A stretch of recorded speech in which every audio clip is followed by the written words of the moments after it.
Welcome to The Explainer. Look, today we're completely demystifying fitness and flexibility. If you've ever felt like your body is just way too stiff or out of shape to even think about exercising, you are in the exact right place. We're going to prove that simple, everyday activities and a highly targeted yoga routine can completely transform your health, literally from scratch. We'll be looking at some solid foundational science from the National Institute on Aging and combining that with proven strategies from expert instructors in Bali to show you how to start right exactly where you are today. We've all heard this one, right? I want to try yoga, but I'm just not flexible enough. Maybe you've even said it yourself. I know I've thought it. You see people twisting into these crazy, complex poses, and you think, well, my body definitely doesn't bend that way, so what's the point of even trying? It can feel like an impossible barrier to entry. But, the instructors over at the Yoga New Vision Studio in Ubud point out something brilliant. Saying you're too stiff for yoga is literally like saying, I want to get fit, but I'm too out of shape to go to the gym. It completely misses the point of the practice. Being flexible is absolutely not a requirement to start. It's the direct result of doing it. Starting from absolute zero isn't a disadvantage at all. It's just your starting line. Yoga is the solution to your stiffness, not some reward you get for already being flexible. So, here's our roadmap for today. We're going to cover 1. The flexibility myth. 2. The 4 pillars of fitness.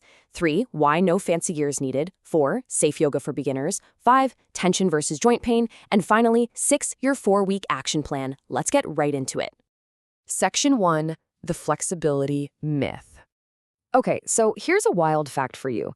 Feeling stiff, it's probably not actually a problem with the length of your muscles. It's actually a nervous system response. It's called the myotatic stretch reflex. Basically, when you put your body in a weird or unfamiliar position, your brain freaks out a little bit. It thinks you're in danger, so it forcefully contracts your muscles to protect you from a perceived threat. This is exactly why aggressive, painful stretching just doesn't work. The real trick here? Slow, controlled breathing. When you breathe calmly, you're literally telling your nervous system, hey, we're safe, and the muscle just naturally lets go on its own. Moving right along to Section 2, the 4 pillars of fitness. To understand where flexibility fits in, we kind of need to zoom out for a second. The National Institute on Aging lays out 4 absolutely core pillars of exercise for keeping you healthy and independent as you age. We're talking endurance, strength, balance, and flexibility. Notice how flexibility is right there on the checklist? It's not just some nice-to-have bonus feature, it's an absolutely critical component of a functioning body that lets you do the everyday things you love without pulling a muscle. And hey, here's some really good news. You absolutely do not need an expensive gym membership to hit these pillars.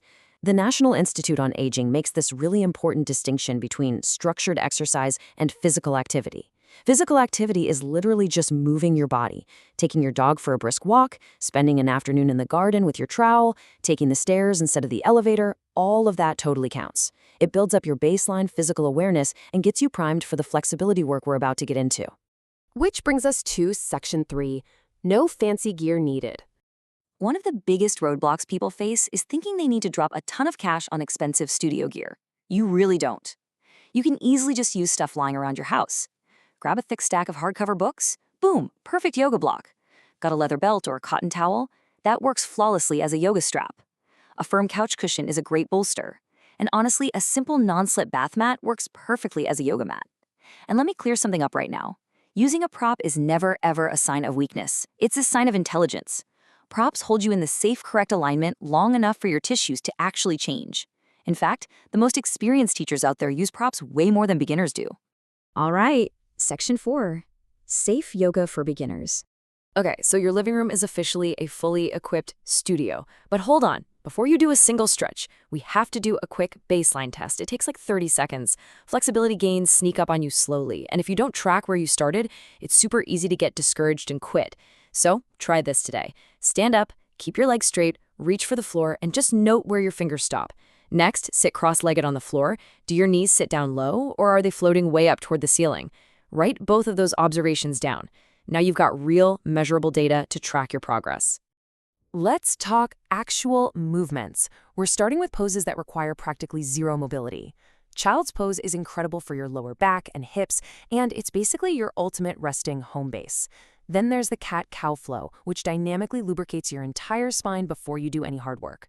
For poses like downward facing dog or a standing forward fold, here is the golden rule. You must prioritize a long, flat back over straight legs. Seriously, if your hamstrings are tight, just bend your knees. And bending your knees actually works the best. Check this out. In a recent training cohort at the studio in Ubud, a staggering 82% of beginner students reported a massive increase in their hamstring mobility by week 3. 82%. And their big secret? They literally just did their standing forward folds with heavily bent knees.